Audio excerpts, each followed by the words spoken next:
2011 మే 2న America సైన్యంలోని special unit ఆఫ్ఘనిస్తాన్లోని సైనిక స్థావరాల నుండి 4 ప్రత్యేక హెలికాప్టర్లలో బయలుదేరారు.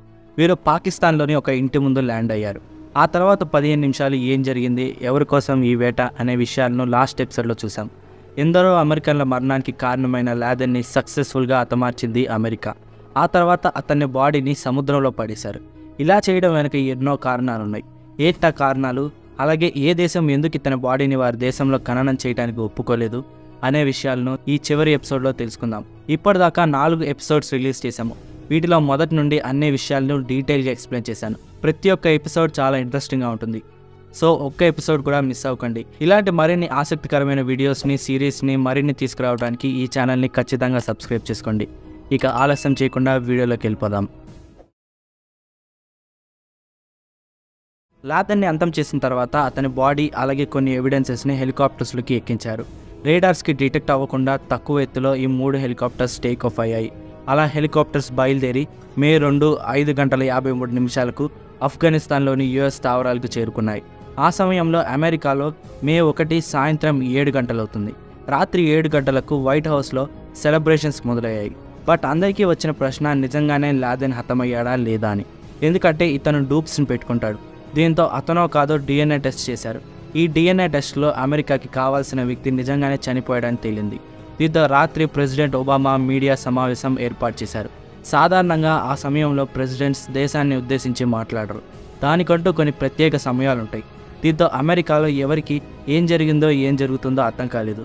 ప్రెసిడెంట్ దేని గురించి మాట్లాడబోతున్నారో అని అందరూ ఆతృతతో టీవీల ముందు కూర్చున్నారు. సాయంత్రం సమయం అవడంతో కుటుంబాలు మొత్తం టీవీల ముందు కూర్చున్నారు. అలా కొంతసేపటి తర్వాత ప్రెసిడెంట్ ఒబామా టీవీ ద్వారా అందరికీ విషయాన్ని అనౌన్స్ చేశాడు. దీంతో అమెరికా మొత్తం సంబరాలు మొదలయ్యాయి. బట్ ఇదంతా జరిగినా ఆ సైనికుల ముందు, వైట్ హౌస్ ముందు మరొక కీలక ప్రశ్న ఉంది. అతని బాడీని ఏం చేయాలి? మీడియా సమావేశం అయిన వెంటనే వైట్ హౌస్లో ఒక ముఖ్య సమావేశం మొదలైంది. ఈ సమావేశంలో అతని బాడీని ఏం చేయాలి అనే చర్చ జరిగింది. రకరకాల పాసిబిలిటీస్ని చర్చించారు. ముందుగా అసలు అతని బాడీని ఏ దేశానికి హ్యాండ్ ఓవర్ చేయాలో అర్థం కాలేదు. ఇతను సౌదీ అరేబియాలో పుట్టాడు. ఇతని తండ్రి ఒక పెద్ద వ్యాపారవేత్త. ఈయన ఒక కన్స్ట్రక్షన్ కాంట్రాక్టర్. అప్పట్లో సౌదీ రాయల్ ఫ్యామిలీకి చాలా క్లోజ్గా, అలాగే రాయల్ ఫ్యామిలీస్కి కన్స్ట్రక్షన్స్ కూడా ఈయన చేసేవాడు. లాదెన్ ఫ్యామిలీకి అలాగే సౌదీ రాయల్ ఫ్యామిలీకి ఒక జాయింట్ బిజినెస్ కంపెనీ కూడా ఉంది. పుట్టినప్పటి నుండే ఇతను ఎంతో విలాసవంతంగా పెరిగాడు. ఇతను అబ్దుల్ అజీజ్ యూనివర్సిటీలో ఎకనామిక్స్లో గ్రాడ్యుయేషన్ కూడా చేశాడు. పెద్దవాడయ్యే కొద్దీ ఇతనికి మతం గురించి ఇంట్రెస్ట్ బాగా పెరిగిపోయింది. దీంతో ఇతను ఎన్నో మతానికి సంబంధించిన పుస్తకాలు చదివేవాడు. వాటిలో కొన్ని పుస్తకాలు అతనిలో ఉగ్రవాదానికి బీజాలు వేశాయి. అంతేకాదు, చదువు పూర్తయిన తర్వాత ఇతను పాకిస్తాన్ వెళ్ళాడు. పాకిస్తాన్ అంటేనే ఉగ్రవాదానికి, ఉగ్రవాదులకు ఫేమస్. దీంతో పాకిస్తాన్ ఇతనిలోని ఉగ్రవాదం అనే నిప్పురవ్వపై పెట్రోల్ పోసింది. ఆ సమయంలో ఆఫ్ఘనిస్తాన్లో కూడా రాజకీయ పరిస్థితులు గందరగోళంగా ఉన్నాయి. 1978లో ఆఫ్ఘనిస్తాన్లో పీడీపీఏ అధికారంలోకి వచ్చింది. ఈ పార్టీకి సోవియట్ యూనియన్తో సంబంధం ఉండేది. ఈ పార్టీ ఆఫ్ఘనిస్తాన్లో సోషలిజం అలాగే యాంటీ రిలీజియస్ రూల్ని మొదలుపెట్టింది. దీంతో ఆఫ్ఘనిస్తాన్లోని ఇస్లామిక్ గ్రూప్స్ అలాగే అపోజిషన్ పార్టీస్ ప్రభుత్వంపై తిరుగుబాటు మొదలుపెట్టాయి. ఈ తిరుగుబాటును ఎదుర్కోవడానికి పీడీపీఏ సోవియట్ సహాయం కోరింది. దీంతో 1979లో సోవియట్ ఆఫ్ఘనిస్తాన్ని ఆక్రమించింది. కొన్ని వేల ట్యాంకులు, వందల మంది సైనికులు ఆఫ్ఘనిస్తాన్లోని నగరాలను స్వాధీనం చేసుకున్నారు. దీనికి వ్యతిరేకంగా ఆఫ్ఘనిస్తాన్లో ఒక కొత్త గ్రూప్ స్టార్ట్ అయింది. ఈ గ్రూప్ సోవియట్స్కి వ్యతిరేకంగా దాడులు మొదలుపెట్టింది.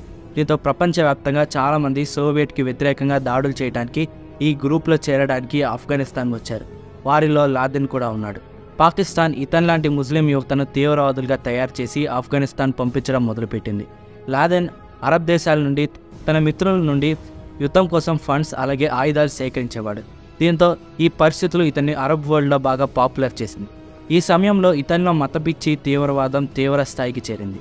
ముస్లిం కాని వారందరినీ శత్రువులుగా భావించడం మొదలుపెట్టాడు. అరబ్ దేశాల మధ్యలో వేరే పాశ్చాత్య దేశాల జోక్యం ఇతనికి అస్సలు నచ్చలేదు. ముఖ్యంగా ఈ సౌదీ అరేబియా అమెరికా యొక్క మిత్రదేశంగా ఉండడం అస్సలు నచ్చలేదు. దీంతో సౌదీ రాజు కుటుంబంపై కూడా ఇతనికి కోపం మొదలైంది.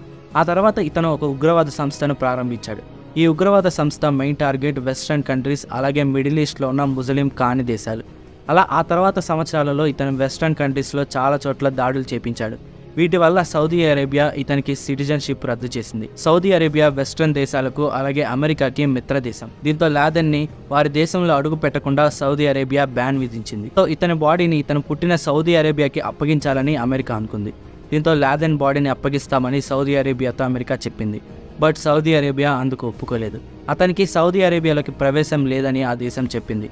బాడీని వారి దేశంలో ఖననం చేయడానికి అస్సలు సౌదీ అరేబియా ఒప్పుకోలేదు. దీంతో లాదెన్ అప్పటిదాకా ఉన్న పాకిస్తాన్కి బాడీ ఇవ్వాలని అమెరికా అనుకుంది.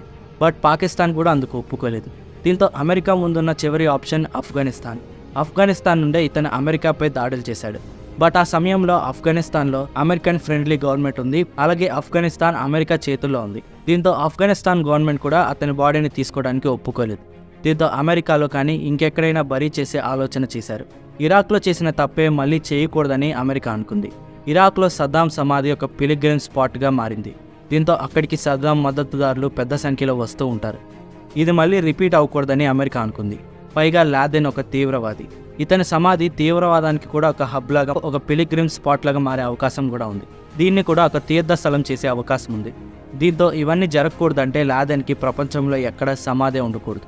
ఒకవేళ రహస్యంగా ఎక్కడైనా చేసినా ఆ విషయం ఎప్పుడోకప్పుడు ఎలాగోలా బయటపడుతుంది. పైగా ఇలాంటి అనుభవాలు ఎన్నో అమెరికాకు ఉన్నాయి. అబ్రహాం లింకన్ని హత్య చేసిన వ్యక్తి సమాధి, జాన్ ఎఫ్ కెనడీని హత్య చేసిన వ్యక్తి సమాధులను కొంతమంది హీరోయిక్ స్పాట్స్గా భావిస్తారు. అందుకే ఇలాంటి వాటిని ప్రోత్సహించకుండా ఉండాలంటే అతన్ని నేల మీద ఎక్కడ ఖననం చేయకూడదని అమెరికా అధికారులు భావించారు. దీంతో వారికి ఉన్న మరో మార్గం దహనం చేయడం. బట్ ఇది ఇస్లాం సాంప్రదాయాలకు వ్యతిరేకం. ఇతను అమెరికాకి అతిపెద్ద శత్రువు అయినా, అమెరికాలో ఎంతోమంది చావుకు కారణమైనా ఇతని మత విశ్వాసాలను గౌరవించాలని అమెరికా అనుకుంది. పైగా అమెరికాకి కొన్ని ఇస్లాం దేశాలు మంచి మిత్ర దేశాలు. దీంతో దహనం చేస్తే వారికి కూడా కోపం వస్తుంది. దీంతో లాదెన్ బాడీని దహనం చేయడానికి అమెరికా ఇష్టపడలేదు. ఇస్లాం సాంప్రదాయాల ప్రకారం ఎవరైనా చనిపోతే 24 గంటల్లో వారిని ఖననం చేయాలి. ఇందులో కూడా కొన్ని స్టెప్స్ ఉంటాయి. ముందుగా బాడీని క్లీన్ చేయాలి. ఆ తర్వాత ఒక తెల్లటి క్లాత్తో పూర్తిగా చుట్టేస్తారు. ఆ తర్వాత మత పెద్దలు ప్రార్థన చేస్తారు. ఆ తర్వాత బాడీని భూమిలో ఖననం చేస్తారు. ఇది వారి పద్ధతి. బట్ ఇందులో కొన్ని స్పెషల్ కేసెస్ ఉన్నాయి.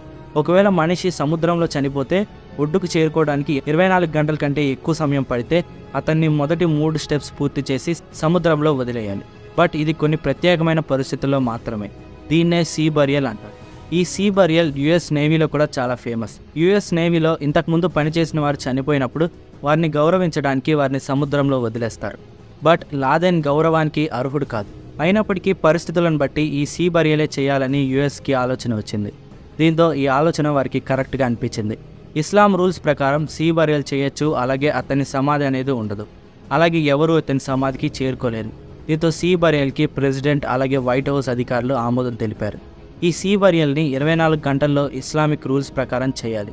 దీంతో వెంటనే ఆఫ్ఘనిస్తాన్ నుండి అతని బాడీని దగ్గరలో అరేబియన్ సీలో ఉన్న యుఎస్ఎస్ కార్ల్ విన్సన్లోకి ఎక్కించారు. కొంతసేపటి తర్వాత అతని బాడీకి మిగిలిన ఫార్మాలిటీస్ అన్నీ పూర్తి చేసి ఒక ముస్లిం పెద్ద యొక్క ప్రార్థనతో ఉత్తర అరేబియా సముద్రంలోకి వదిలిపెట్టారు. దీంతో ఎంతోమంది చావుకు కారణమైన ఒక తీవ్రవాది కథ ముగిసింది. అమెరికా తీసుకున్న ఈ నిర్ణయాన్ని చాలామంది సమర్థించారు. అలాగే కొందరు వ్యతిరేకించారు. కొంతమంది ఇస్లాం పెద్దలు ఈ నిర్ణయాన్ని వ్యతిరేకించారు. అయినప్పటికీ అమెరికా యొక్క అరబ్ మిత్ర దేశాలు దీన్ని సమర్థించాయి. దీని గురించి మీరేమనుకుంటున్నారో కామెంట్ చేయండి. So that's the story. మళ్ళీ కలుద్దాం మరొక ఇన్ఫర్మేటివ్ వీడియోతో. వీడియో నచ్చితే ఖచ్చితంగా లైక్ చేసి మా ఛానల్ని సబ్స్క్రైబ్ చేసుకోండి. Thanks for watching.